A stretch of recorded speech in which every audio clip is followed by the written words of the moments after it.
بسم اللہ الرحمن الرحیم الحمدللہ رب العالمین وصلی اللہ علی محمد وآلہ الطاہرین ولعنۃ اللہ علی اعدائہم اجمعین الی قیام یوم الدین انا للہ وانا الیہ راجعون۔ پاکستان میں ایک فرد کے جن کا نام ہے سید جواد،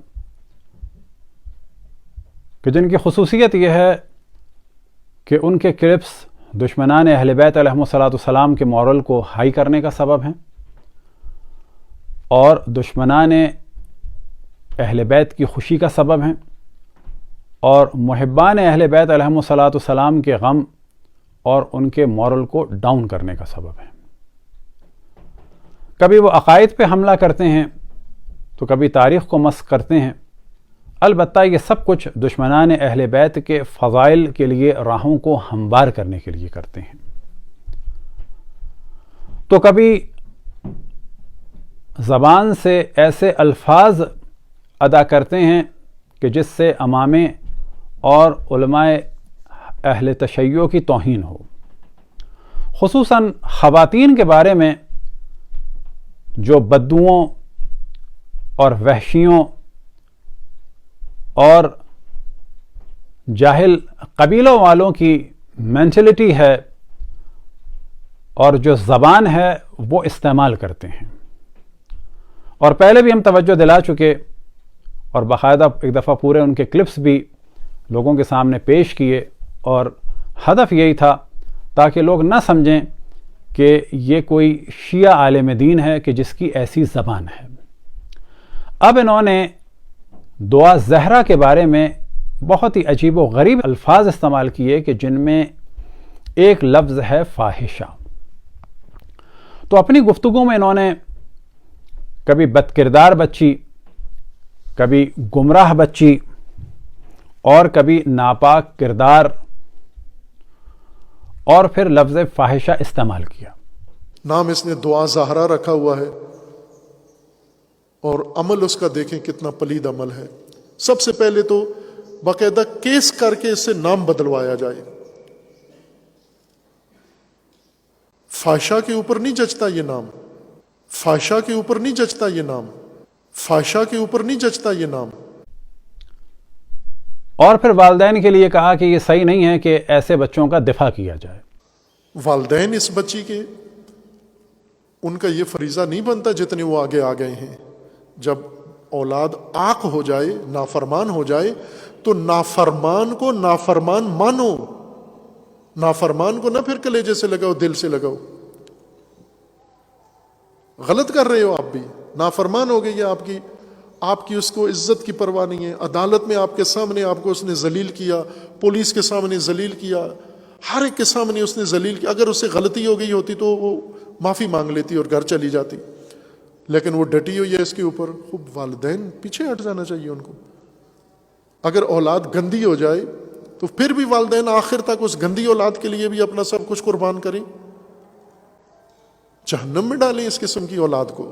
تو سوال یہ پیدا ہوتا ہے کہ حضرت نوح علیہ السلام تو آخر وقت تک اپنے بچے کو ہدایت کی جانب دعوت دے رہے ہیں، اور آپ اتنی جلدی اس بچی کی ہدایت سے نا امید ہو گئے، جبکہ انبیاء علیہم السلام اور پھر ان کے بعد ائمہ علیہم السلام اور علماء صالحین کی یہ کوشش رہی کہ آخر وقت تک لوگوں کو اللہ کی جانب اور ہدایت کی جانب دعوت دی جائے۔ البتہ یہ والدین کی ذمہ داری ہے کہ وہ بچوں کو کسی حال میں بھی نہ چھوڑیں اور آخر وقت تک ان کو صحیح راہ کی جانب دعوت دیتے رہیں۔ اگر کسی کا بچہ ہیروئنی ہو گیا ہے تو اس کے معنی یہ ہے کہ ہم اس کو چھوڑ دیں؟ اگر وہ ہیروئن پی پی کے گلیوں میں بیٹھا ہے اور بے ہوش روڈوں پر پڑا ہے تو اس کو چھوڑ دیں؟ نہ والدین کو چھوڑنا چاہیے اپنے بچوں کو، نہ بہن بھائیوں کو چھوڑنا چاہیے اپنے بہن بھائیوں کو، اور نہ قوم اور ملت کو چھوڑنا چاہیے اپنے اہل قوم اور اپنی اہل ملت کو، اور بلکہ کسی بھی انسان کو کسی بھی انسان کے حال پر نہیں چھوڑنا چاہیے۔ جو ہو سکتا ہو اس کی کوشش کرنی چاہیے۔ اب یہاں پر ہم بتاتے چلیں کہ مسئلہ نہ جاننے کی وجہ سے اگر کوئی شادی کرتا ہے بغیر ولی کی اجازت کے تو شادی صحیح نہیں ہے، یہ ایک موضوع ہے۔ آیا اس کے بعد جو جسمی تعلق برقرار ہوگا اس کو زنا کہا جا سکتا ہے؟ تو جواب یہ ہے کہ نہیں. جو بچہ پیدا ہوگا کیا اس کو ولد الزنا کہا جائے گا؟ تو جواب ہے کہ نہیں. یہاں پر اس سیکشول ریلیشن شپ کے لیے جو فقہ میں لفظ استعمال ہوتا ہے وہ ہوتا ہے کہ وطیہ بالشبہ. ایک شبہ ہے یہاں پر، زنا نہیں کہا جا سکتا. اور یہ بھی یاد رکھیں، ہمارے دیہاتی قسم کے، وحشی قسم کے کلچر کو اسلام کے نام پر پروموٹ کرنے والے ملا اور سو کال دیندار لوگ، اگر دو افراد کو آپ بدترین حالت میں بھی دیکھ لیں تو بھی زنا ثابت کرنا الگ موضوع ہے اور اس حالت میں دیکھنا الگ موضوع ہے. یہ تفصیلی گفتگو ہے. لیکن اگر ثابت بھی ہوگا تو ایک دفعہ زنا ثابت ہوگا. ان موصوف نے کیونکہ 3 گھنٹے بولتے ہیں اور ہدف یہ ہوتا ہے کہ نئی بات کرنی ہے چاہے کچھ ہو جائے، انہوں نے لفظ استعمال کیا اس بچی کے لیے کہ ایسے میں تو دشمن بھی یہ لفظ استعمال نہیں کرتا کسی کے لیے. یعنی اتنی غیرت نہیں ہے، حمیت نہیں ہے، اور ان کے طرفداروں میں سے کوئی انسان ایسا نہیں ہے جس میں اتنی غیرت ہو، حمیت ہو، انسانیت ہو کہ وہ ان کو سمجھائے کہ بابا ایسے میں ایسے الفاظ استعمال نہیں کرتے. کیا سوچا اس شخص نے کہ ماں باپ پر کیا گزری ہوگی، یا بچی پہ کیا گزری ہوگی کہ لفظ فاحشہ استعمال کر رہے ہیں؟ اس شخص کو نہ لگتا ہے اردو آتی ہے، نہ عربی آتی ہے، نہ فارسی آتی ہے.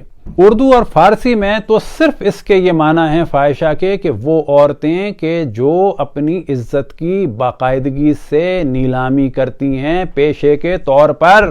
آپ کو بڑا شوق ہے اسلامی نظام نافذ کرنے کا، تو ہماری گزارش ہے کہ پاکستان کے بعض افراد ان پر مقدمہ کریں کہ انہوں نے کیسے ایک بچی کو فاحشہ کہا، کیونکہ اسلام میں اس جملے کو استعمال کرنے کی سزا 80 کوڑے ہے.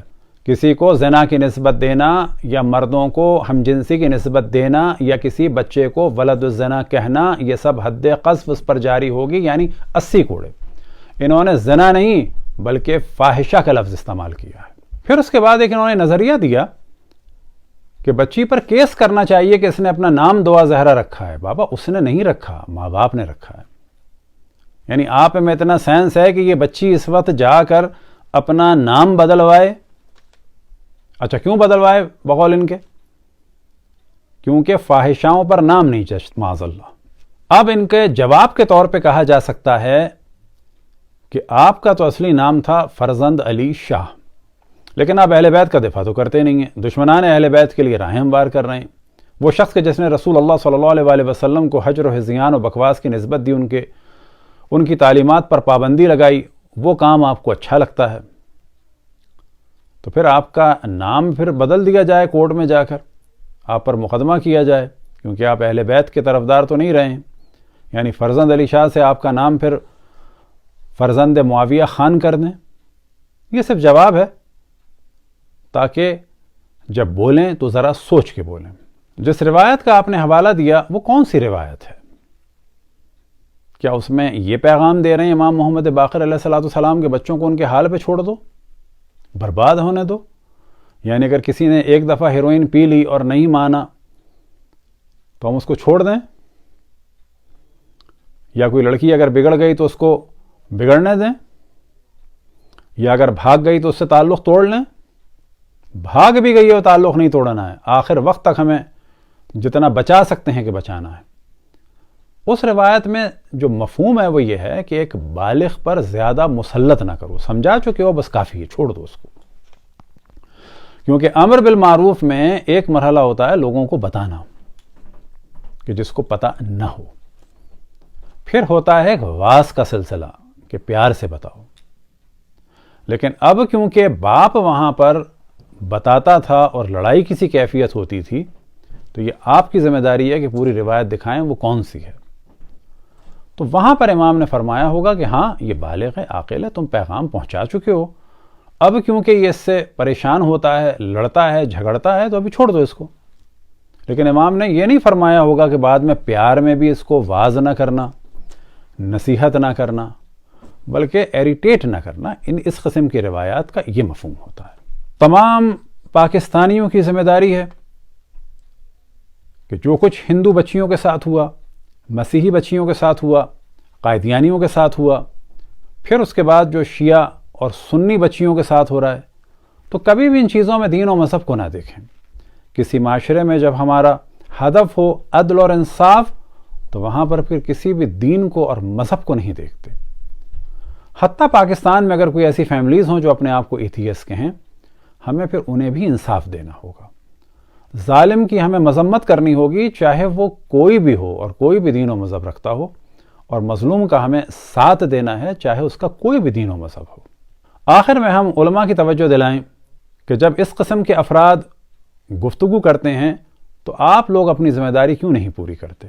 پھر یہ کہ ایسے افراد کے ساتھ بیٹھتے بھی ہیں، اپنے یہاں بلاتے بھی ہیں، جبکہ علماء کی ذمہ داری ہے کہ حق کو بیان کریں۔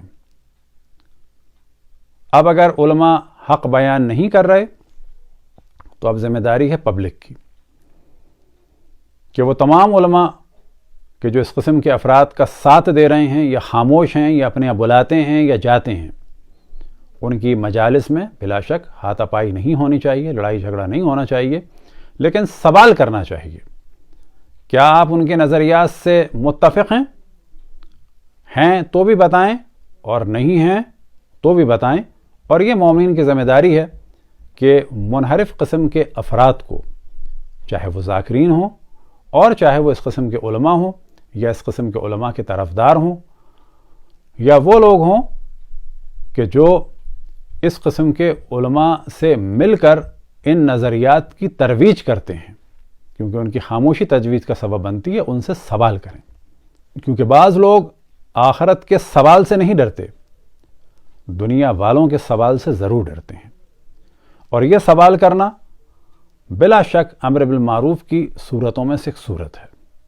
دعا ہے کہ خداوند تبارک و تعالیٰ پاکستان میں اور پاکستان کے باہر جہاں جہاں بھی جس انسان پہ ظلم ہو، خصوصاً جو بچوں کا استحصال کر رہے ہیں یا بچوں کو ورغلاتے ہیں، اور ان میں بھی خصوصاً لڑکیوں کو، تو اس کے بارے میں بیدار ہوں، قانون سازی کریں۔ اور آخر میں ہم توجہ دلائے گفتگو ختم کریں کہ بار بار ہم اس جانب توجہ دلا رہے ہیں کہ پورے پاکستان میں شادی کی ایک عمر ہونی چاہیے، مثال کے طور پہ 18 سال، ہر صوبے میں ایک عمر ہونی چاہیے، اور کورٹ میرج کرنے والی بچیوں کی عمر میں اضافہ ہونا چاہیے، مثال کے طور پر 22 سے لے کر 25 سال۔